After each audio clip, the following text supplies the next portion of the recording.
Now, you got this Giants and Saints this week, right? And this number's sitting at 39. I would go over on this number right here. And not only would I go over on the number, I would take the Giants on the money line. Yeah, we talked about every time we come on this show, I tell you about a road 5.5 and how road 5.5s cover and win the game, unless they are the Carolina Panthers, the worst team in football. But listen, truth of the matter is this.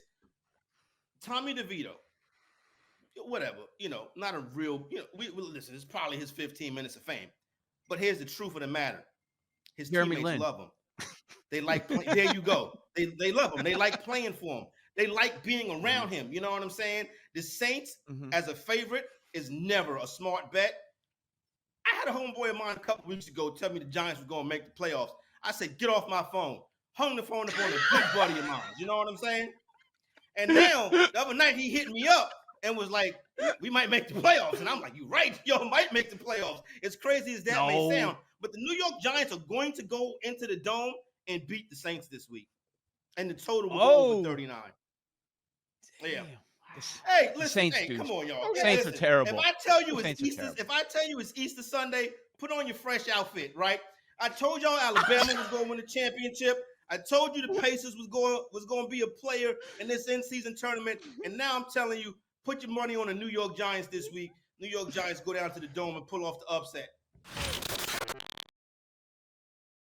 By the way, folks, I hope you guys are watching this on Twitch and YouTube because Ian looks incredibly festive with the Christmas sweater here and the lights. And is Santa there? What's Santa doing?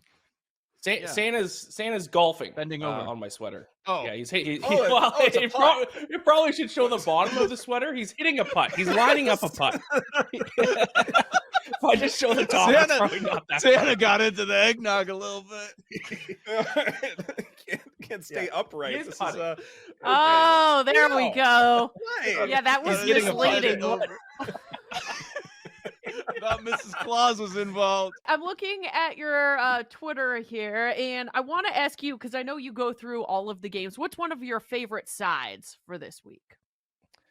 One of my favorite sides for this week. It's actually one of the Saturday games. I would say would be one of my favorite sides. It's the Vikings. It's the Bengals. I like the points with the Vikings.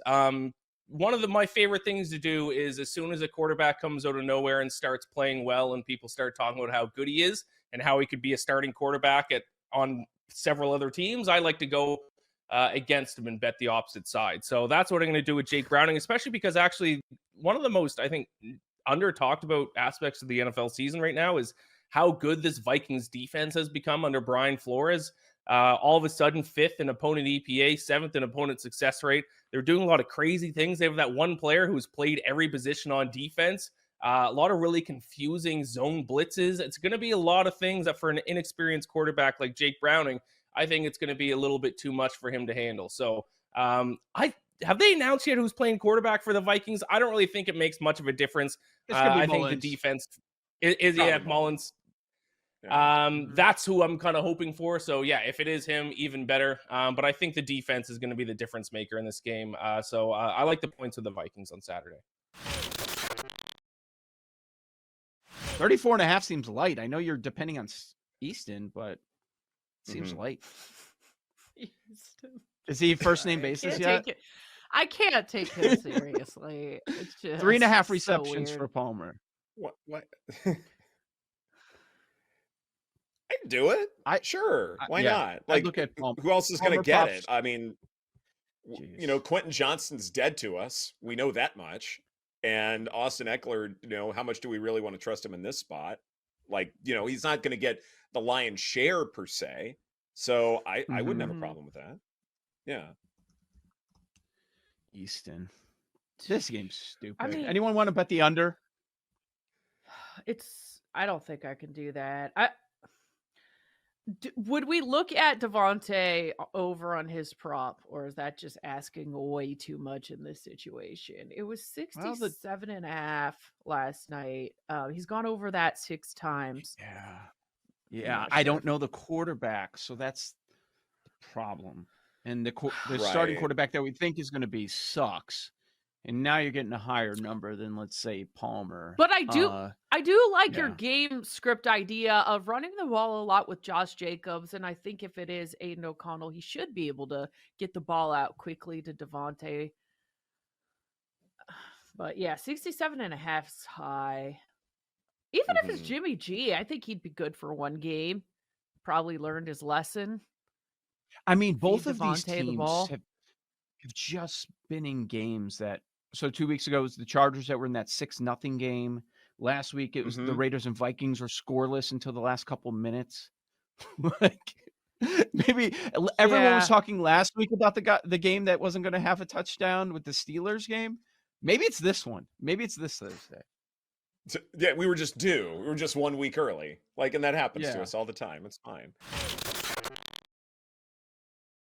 A lot has been made of the Broncos' turnovers, and it should be. I mean, we're talking about 8 games, 18 takeaways that they've had when they've allowed only 12 touchdowns. Why? Because shorter drives, because of those turnovers. I get it.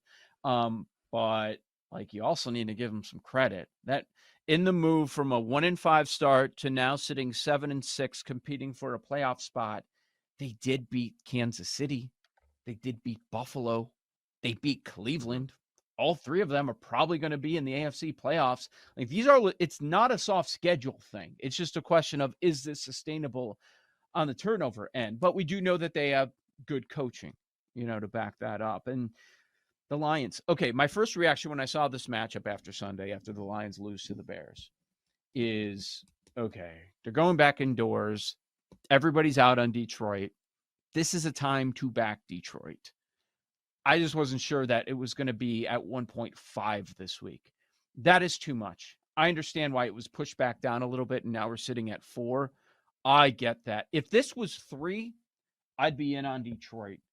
I'm hesitating a little bit at that number of 4, but I like I said, I was thinking Lions early on, but I'm just hesitating because of the number.